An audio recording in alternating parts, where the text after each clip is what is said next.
How to restore deleted photos in Instagram. Hey everybody, welcome back to our channel. In today's video, we are going to learn how we can restore the deleted photos in Instagram. So without any delay, let's just jump right into the video.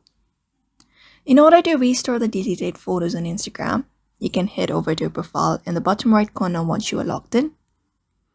Once you're here, you can go to the top right corner into the three horizontal lines, and you can go to archive if you have archived your post and deleted it accidentally. So you can go to post archive if you have archived deleted. You can just go to that particular post and show it on profile and recover it.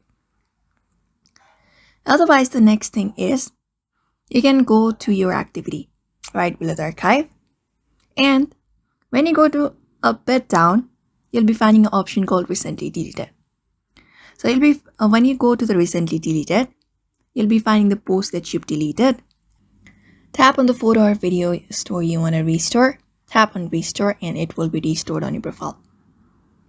So that is it. It is an easy method you can follow up in order to restore deleted photos in Instagram. So therefore, I hope this video was helpful to you, and thank you for watching this video.